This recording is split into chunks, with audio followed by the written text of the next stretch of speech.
Hey guys, this is Alexis, Sophie Leather. All right, so in this video, I'm gonna show you how to make my minimalist card wallet. This one that you see right now in the B-roll, because I haven't made it yet for the B-roll. But yeah, a little bit about this wallet. It holds about 2 or 3 cards per slot. There's 3 slots. It is a little bit tight at first because I like it that way and I want it to be secure. So it's a very, very secure wallet. It's not gonna slide out your cards. It takes a while to break in. This design does not require glue, and we'll go over that in a little bit. I am gonna assume that you guys have basic leather crafting skills. If not, please look in the description below for a leather crafting tips playlist. I have tips on everything. The other thing is make sure that you go ahead and download these blueprints. They're in the description below and then also in the first pinned comments on my website. Link will be down there. You need those to actually do the dimensions and everything else.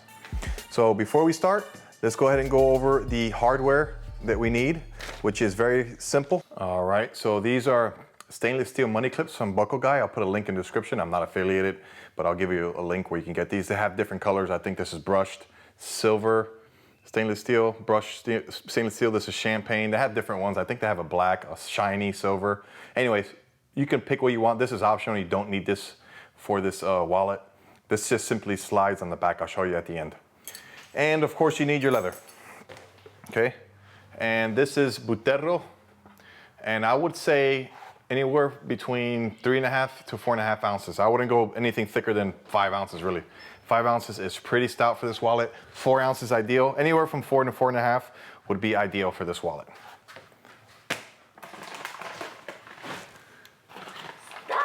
What are you stealing my M&Ms, bro? I forgot to mention, you need your thread. We'll go over thread and everything here in a second, but let's go ahead and cut out our pieces. Listen, I'm not even denying that I'm cheating right now, but what I will do is go over how to get some of these fine corners and stuff like that here in a second. Let me cut out the other one, and then I'll explain to you kind of a neat way of getting these cuts out. But like I said, anywhere from 3.5 to 4.5 ounces is ideal for this. I used to make them of 5 ounces and that was pretty stout. It still works, but it's just a little thicker than I like. But these are about 4.5 ounces. It's perfect. Rocky Mountain Buterro. This is their chocolate. All right, so now if you're looking at your blueprint, you're looking at piece A, and this is piece B, okay? Now, simple way of getting this circle, real simple, is you put this in half, because don't forget, these are all rectangles. It's just a big rectangle, okay? So you cut your rectangle out first, and then you worry about these radiuses and everything else there. But the real simple way of getting this circle is before you do anything, you cut this in half like this, or you fold it in half. I'm sorry, that's what I meant to say. You fold it in half, right? And once you fold it in half, then you can just simply take the measurements right here on my blueprint and find the middle. Basically, you just find the middle and punch directly down, bam, right there, and it'll give you that circle. Same thing up here, find the middle there. I already marked it on the blueprint, so I'll mark for you, and just cut that out. Of course, this is all preference up here. You can have this however you'd like. You could not have a scallop there. You could make this square if you want. Same thing over here, and same thing here. Although on this one, this is how it's gonna sit after a while. When it's put together, it's gonna sit like this. So I would refrain from making this radius too big. You'll see why in a second when we start stitching. So the smaller part B, I would not mess with the radiuses. I leave those square. On A, you can go ahead and experiment if you want to. You could make the scallop bigger, smaller, the radius here tighter, more square, whatever. Same thing with the holes here. I'd make those the same if I were you. Same thing individually, just fold it on itself and then punch with a round punch, or you can use whatever you want. But you definitely need that because it's going to help get the cards out. Because like I said, it's a tight wallet. So let's show you the next process, and that is marking the stitches. All right, so I'm looking at part A and part B. Now, it's really important that you notice on the top left, it says where the stitches are, right? Where the top number is at, that is where you start the stitch. And you notice that it ends basically right close to the top of the circle. The reason why I did that was because you might have different stitching irons than I do. You might like something a little chunkier or a little tighter. That's up to you. What's important is moving from left to right, it needs to start at that point. Same thing over here, it needs to start in at that point. You could just look at the blueprint. And whatever you do, all the holes need to match up. If you have 11 holes going from here towards the top of the hole, then you need 11 holes everywhere else, including at B. So if you notice, B is a little bit closer to the edge, and you have to start your stitches there on all 4 corners. Okay, if you do that and your holes are the same, you need no glue and you're just literally weaving it together. It's a really easy design once you understand the concept. I'm gonna mark the holes and I'll show you the stitching process, what I'm talking about. Let me mark them and we'll take it from there. Alrighty, so these squares are actually your best friend when it comes to doing that. All you gotta do is just bring this up and it kind of tells you, you can use your wing divider to kind of tell you exactly where you need to put that. But as you can see, this is what I was talking about right here. See where I started it? So it needs to start there and end about right where the top of the circle starts. So it's about 2 inches total. And I know that for me, with my stitching irons, it's gonna be about 11 holes. So I'm gonna start my stitch, I don't know if you can see that. Hold on. I'm gonna start my stitch right at that dot right there. And I'm gonna start it, same thing over here. Right at that dot, towards the middle, wherever I told you to do it on the blueprint. Same thing with this one here. And that's actually how you're gonna locate and weave all this together with no glue. So now I just gotta punch my holes and make sure they're all the same amount of holes and they all started at the same place. And this is why it matters more where you start the holes, and the amount of holes needs to be equal, okay? It's imperative that that happens. Let me change the angle. Yeah, so like I was saying, it matters more where you start.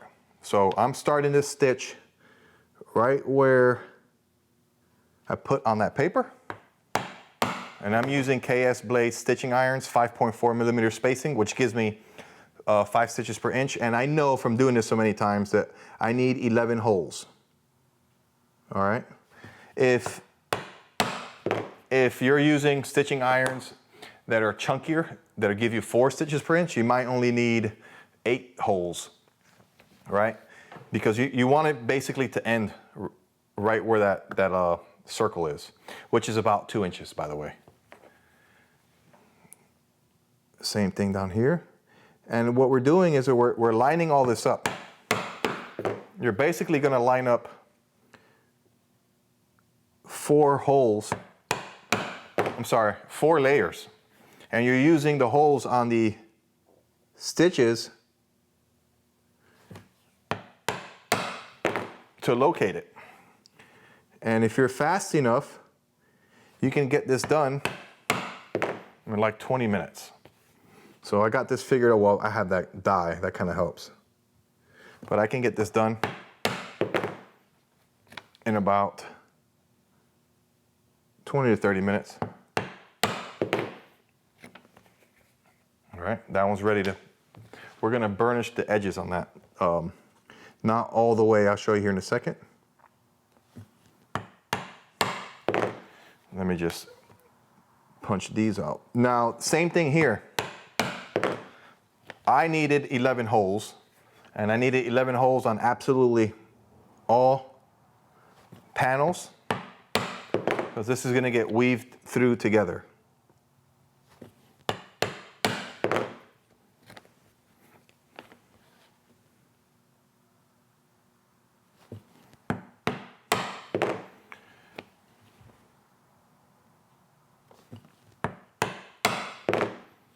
It's an easy build.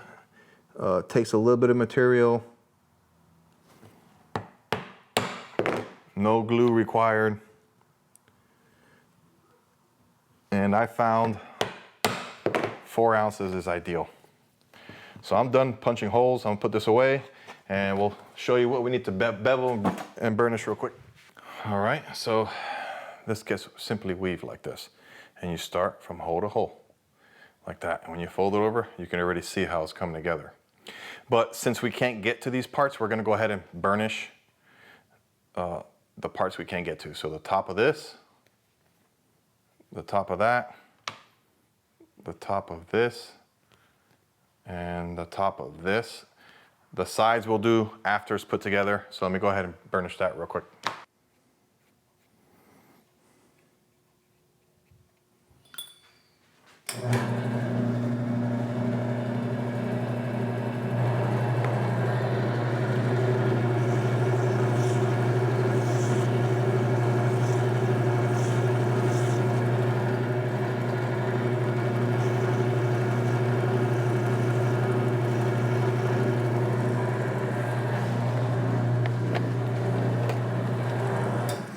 I forgot to mention we got to do the inside circle too. We got to burnish that. I'll show you how to do that here in a second. Basically, a little water in there like that. And you got to weave your tool in there and be careful not to scratch the grain side. So you just got to know your tool, see what looks, I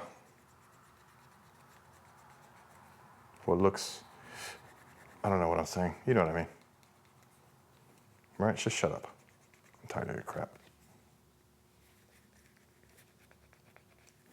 Yeah, this is gonna be nice actually.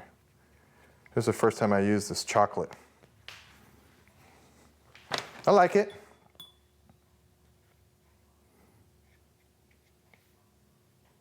Sorry, I'm just saucing all this up.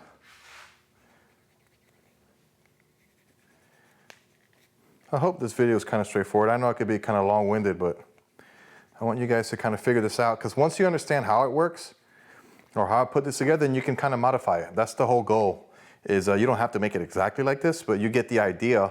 And hopefully this will open up some other ideas for you, because you can use the stitching holes to line up your projects and you don't have to glue it up. And a little secret is that actually yields the nicest stitch, is when you have opposing holes. It's kind of, I don't know if I made the video yet, but if you guys look at the playlist on how to saddle stitch, I don't know if I made it yet or not, but I will be going over all that if I haven't already. All right, let me finish this up and I'll move over. Okay, so they're burnished.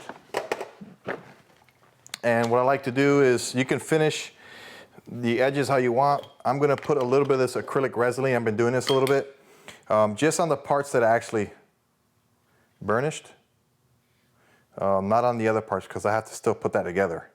At the end, I'll do another one of these passes over all the edges. But basically, just a little acrylic resin just on these edges.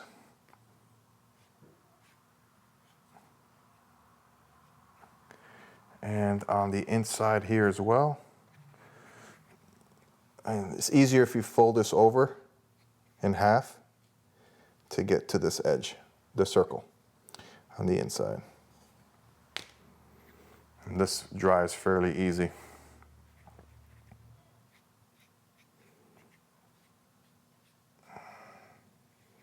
Yep. So go ahead and put this away, and then let's get our thread ready.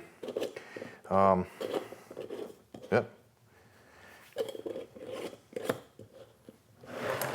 Once we get the thread ready, I'll show you how to weave this all together.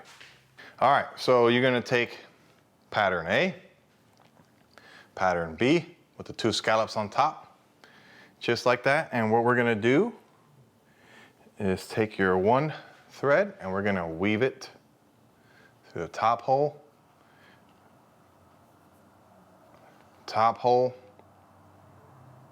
right? Fold it on itself and go through the top hole again. Oh, somebody just texted me. And then top hole.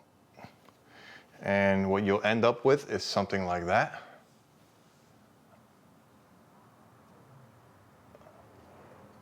and you stitch it. Let's do that. Oh, I gotta put my name right here. All right, so the important thing about this is you gotta make sure that hole number 1 and 1 are lined up, and literally you are good to go. You gotta keep finding the holes. After you get the first 2, the rest are pretty easy.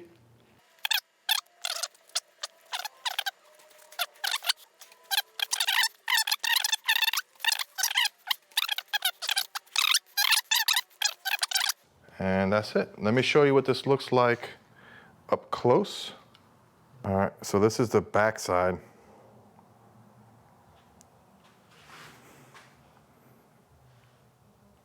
That's the back side. Now we're gonna flip it and do the other side that's down here. And then it's done. No glue.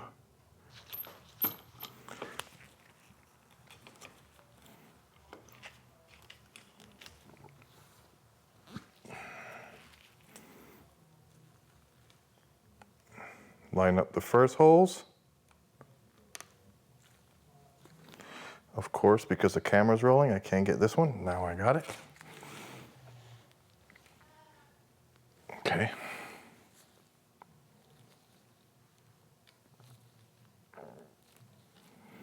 Always the first and second hole are the ones that are problematic.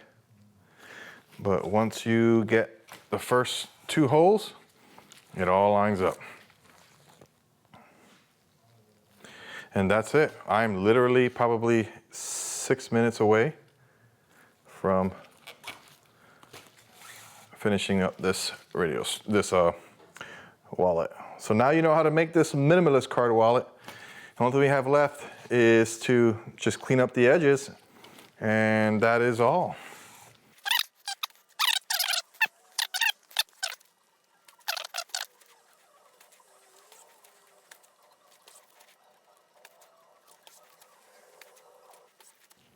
All right, so this is the front and this is the back.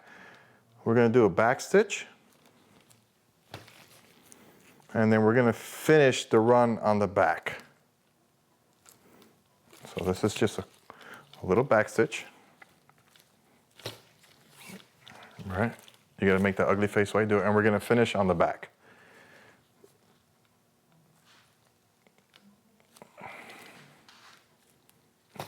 There it is. She's done. Let's take a closer look.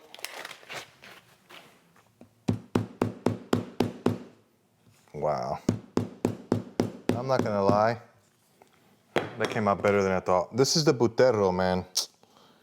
What a beautiful color. This is their chocolate. So we're gonna cut that off and we're gonna carefully just burn the little excess here.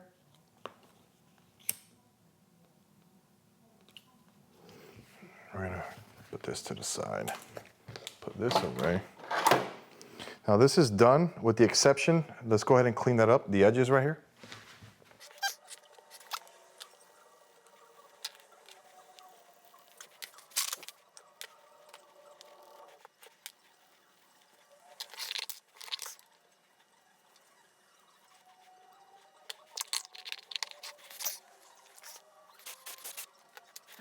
And you gotta carefully, all you gotta do is take this piece and slide it right on. And that's it. There it is.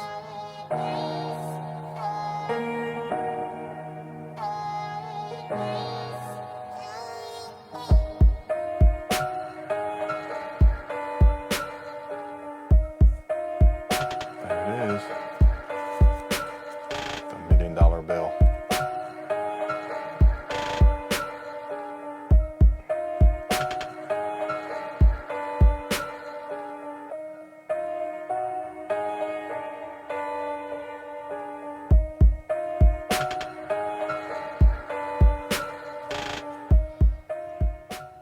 That's how you make this minimalist card wallet.